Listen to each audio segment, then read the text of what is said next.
ओम गण गणपते नमो नमः। श्रीमद्भागवत महापुराण चतुर्थ स्कंद अतः त्रिशोदय अध्याय 30वां अध्याय। प्रचिताओं को श्री विष्णु भगवान का वरदान। विदुरवाच ये त्वया बिभीता ब्रह्मन् सुतः प्रचान भर्षि ते रुद्र गीतेन हरिं सिद्धि मापुः प्रत्योष काम। विदुर जी ने पूछा, ब्राह्मण, अपने राजा प्राचीन बाही के जिन पुत्रों का वर्णन किया है उनको रुद्र गति के द्वारा श्री हरि की स्तुति करके क्या सिद्धि प्राप्त की? बृहस्पत्य मोक्षाधिपति श्री नारायण जी के अत्यंत प्रिय भगवान शंकर का समाज सानिध्य प्राप्त करके प्रचिताओं ने तो मुक्ति प्राप्त की होगी, इसके पहले इस लोक में तो परलोक में भी उन्होंने क्या पाया है बतलाने की कृपा करें। श्री मैत्री जी ने कहा, विदुर जी, पिताजी के आज्ञाकारी प्रचिताओं ने समुद्र के अंदर खड़े रहकर रुद्रगीत के जगत जप रूपित यज्ञ और तपस्या के द्वारा समस्त शरीर के उत्पादक भगवान श्री हरि को प्रसन्न कर लिया। तपस्या करते करते 10,000 वर्ष बीत जाने पर पुराण पुरुष श्री नारायण अपनी मनोहर कांति के द्वारा उनके तपस्या जनित क्लेश को शांत करते हुए सौम्य विग्रह से उनके सामने प्रकट हुए। गरुड़ जी के कंधे पर बैठ के भगवान ऐसे जान पड़ते थे मानो सुमेरु के शिखर पर कोई श्याम घटा छाई है। उनके श्री अंगों में मनोहर पीताम्बर और कंठ में कौस्तुभ मणि सुशोभित थे। वह अपने दिव्य प्रभाव से वह सब दिशाओं का अंधकार दूर कर रहे थे। चमकीले स्वर्ण में आभूषणों से युक्त उनके कमनीय कपोल और मनोहर मुखमंडल की अपूर्ण शोभा बढ़े थे। अपने मस्तक पर झिलमिलाता वह मुकुट शोभामान था। प्रभु के 8 भुजाओं में 8 आयुध थे। देवता मुनि और पार्षदगण सेवा में उपस्थित थे तथा गरुड़ जी किन्नरों के भांति शाम में पंखों की ध्वनि से कृतिगान कर रहे थे। उनकी 8 लंबी लंबी स्थूल भुजाओं के बीच में लक्ष्मी जी से स्पर्धा करने वाली बनमाला विराजमान थी।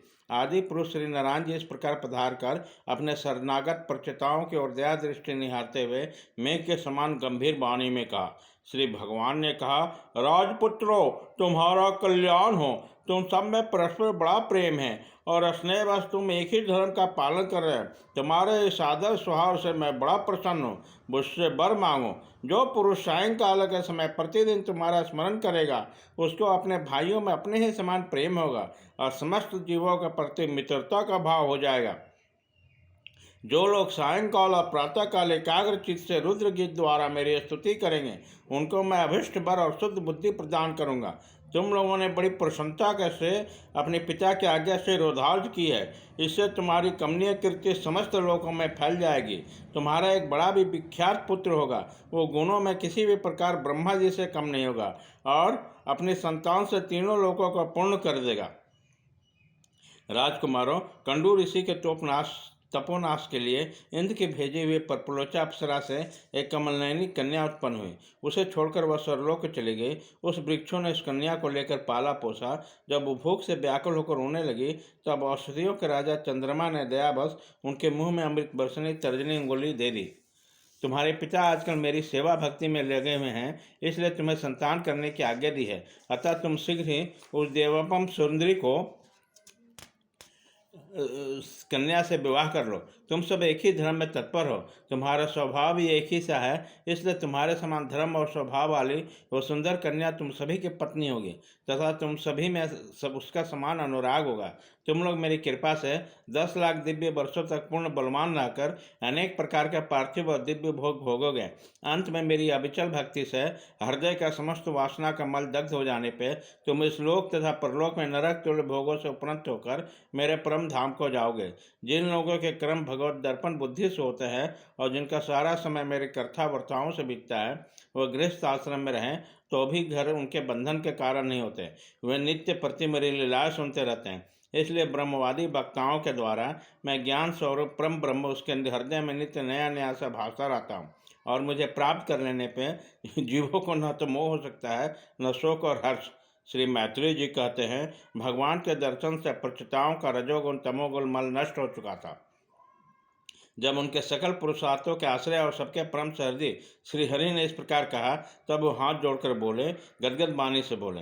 प्रचेताओं ने कहा, प्रभु, आप भक्तों के क्लेश दूर करने वाले हैं। हम आपको नमस्कार करते हैं। वेद आपके उदार गुण और नामों का निरूपण करते हैं। आपका वेग मन और वाणी के वेग से भी बढ़कर है तथा आपका स्वरूप सभी इंद्रियों की गति से परे है। हम आपको बारंबार नमस्कार करते हैं। आप अपने स्वरूप में स्थित रहने के कारण नित्य शुद्ध और शांत है। मन रूपी निर्मित के कारण आप में यह मिथ्या दैत्य भास रहा। वास्तव में जगत की उत्पत्ति स्थिति और लय के लिए आप माया के गुणों को स्वीकार करके करके ही ब्रह्मा विष्णु और महादेव रूप का धारण करते हैं। हम आपको नमस्कार करते हैं। आप विशुद्ध सत्य स्वरूप हैं। आपके ज्ञान संसार बंधन को दूर कर देता है। आप ही समस्त भागवतों के प्रभु वसुदेव नंदन भगवान श्री कृष्ण हैं। आपका नमस्कार है। आपकी नाभि से ब्रह्मांड रूप कमल प्रकट हुआ था। उसके कंठ में कमल कुसुमों की माला सुशोभित है तथा आपके चरण कमलों के समान कोमल हैं। कमल नयन, आपका नमस्कार है। आप कमल कुसुम की केसर के समान स्वतक्ष पीताम्बर धारण किए हैं।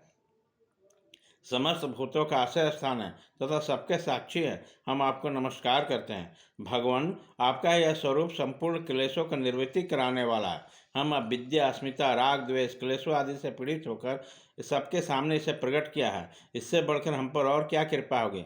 हम मंगलहारी प्रभु, दीनों पर दया करने वाले समर्थ पुरुषों की इतनी ही कृपा होनी चाहिए कि समय समय पर ये दीन जन ये हमारे इस प्रकार का स्मरण कर लिया करें। इसी से उनके आश्रय चित्त शांत हो जाता है। आप तो क्षुद्र से क्षुद्र प्राणियों के भी अंतःकरण में अंतर्जामी रूप से विराजमान आते हैं। फिर आपके उपासक हम लोग जो जो कामनाएं करते हैं, हमारी उन कामनाओं को आप क्यों न जान लेंगे। जगदीश्वर, आप मोक्ष का मार्ग दिखलाने वाले हैं और स्वयं पुरुषार्थ स्वरूप हैं। आप हम पर प्रसन्न हो, इससे बढ़कर हमें और क्या चाहिए। बस हमारा अभीष्ट वर तो आपकी प्रसन्नता ही है। तथापि नाथ, हम एक बार आपसे अवश्य मांगते हैं। प्रभु, आप आदि प्रकृति आदि से परे हैं और आपकी विभूतियों का कोई अंत नहीं, इसलिए आप अनंत कहे जाते हैं। यदि भ्रमर को अनायास ही कल्प वृक्ष मिल जाए तो क्या वो किसी दूसरे वृक्ष का सेवन करेगा। तब आपके चरण शयन में जाकर हम क्या क्या मांगें। हम केवल आपसे यही मांगते हैं कि जब तक आपकी माया से मोहित होकर हम अपने कर्मानुसार संसार में भ्रमते रहें, तब तक जन्म जन्म में हम आपके प्रेमी भक्तों का संग प्राप्त होता रहे। हम तो भगवत भक्तों के क्षण भर के संग के सामने स्वर्ग और मोक्ष को भी कुछ नहीं समझते, फिर मानवीय भोगों की तो बात ही क्या है। भगवत भक्तों के समाज में सदा सर्वदा भगवान की मधुर मधुर कथाएं होती रहती है, जिसके श्रवण मात्र से भोग तृष्णा शांत हो जाती है। वहाँ प्राणियों में किसी प्रकार का बैर विरोध या देग नहीं रहता।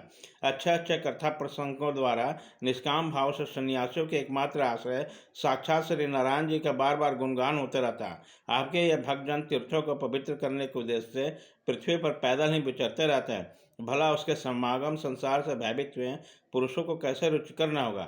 भगवान, आपके प्रिय संख्या भगवान शंकर के क्षण भर में समागम से ही आज हमें अपना साक्षात दर्शन प्राप्त हुआ। आप जन्म मरण दुसाध्य रोगों के श्रेष्ठतम वैद्य हैं, अतः अब हम आपका ही आश्रय लिया है।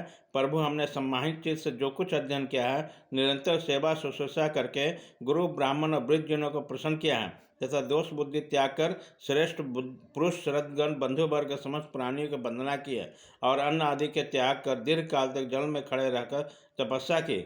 यह सब आप सर्वव्यापक पुरुष के संतोष का कारण हो, यही वर मांगते हैं। स्वामी, आपके महिमा को पार न पाकर भी स्वामी मनु स्वयं ब्रह्मा जी भगवान शंकर तथा तप और ज्ञान से सूचित हुए अन्य पुरुष निरंतर आपकी स्तुति करते रहते हैं, अतः हम भी आपकी अपनी बुद्धि के अनुसार आपका यशोगान करते हैं। आप सर्वत्र शुद्ध समान और परम पुरुष हैं। आप सत्यमूर्ति भगवान वसुदेव को हम नमस्कार करते हैं। श्री मैत्री जी कहते हैं, विदुर जी, प्रसुताओं के इस प्रकार स्तुति करने पर शरणागत वत्सल श्री भगवान ने प्रसन्न होकर तथास्तु अप्रति प्रभाव श्री हरि के मधुर मूर्ति दर्शनों के लिए अभी प्रचेताओं के नेत्र तृप्त नहीं हुए थे, इसलिए उन्हें जाने नहीं देना चाहते, तथापि वो अपने परम धाम को चले गए। इसके पश्चात प्रचेताओं ने समुद्र के जल से बाहर निकलकर देखा सारे पृथ्वी को ऊंचे ऊंचे वृक्षों ने ढक लिया। वह मानव स्वर्ग का मार्ग रोकने के लिए इतने बढ़ गए। यह देखकर वृक्षों पर बड़े कुपित हुए। तब उन्होंने पृथ्वी को वृक्ष लता आदि से रहित कर दिया और अपने मुख से प्रचंड वायु और अग्नि को छोड़ा, जैसे कालाग्नि रुद्र प्रलय काल में छोड़ते हैं। जब ब्रह्मा जी ने देखा कि वो सारे वृक्षों को भस्म कर रहे हैं, तब वहाँ आए। प्राचीन भाई के पुत्रों को उन्होंने युक्तिपूर्वक समझाकर शांत किया। फिर जो कुछ वृक्ष बचे थे उनसे डर कर ब्रह्मा जी के कहने पर वह कन्या लाकर प्रचेताओं को दी। प्रचेताओं ने ब्रह्मा जी के आदेश से मरिया नाम की कन्या से ब्याह किया, मरीषा नाम की कन्या से विवाह किया। इसी के गर्भ से ब्रह्मा जी के पुत्र दक्ष ने श्री महादेव जी की अवज्ञा के कारण पूर्व शरीर त्याग कर जन्म लिया। इस दक्ष में चासुर मानवांतर आने से जब कालक्रम में पूर्व शरीर नष्ट हो गया तो भगवान की इच्छा प्रेरणा अनुसार नवीन प्रजा उत्पन्न की। उनके जन्म लेते हैं अपने कांति से समस्त तेजस्वी का तेज छिन लिया। वे कर्म करने में बड़े कुशल थे, इसी से उसका नाम दक्ष हुआ। उन्होंने ब्रह्मा जी के प्रजापतियों के नायक पद पर अभिषिक्ति कर सृष्टि की रचना के लिए नियुक्त किया और मृत्यु आदि दूसरे प्रजापतियों को अपने अपने कार्य में नियुक्त किया। इति श्रीमद्भागवते महापुराणे पारमहंस्य संहितायां चतुर्थ स्कंदे 30वां अध्याय।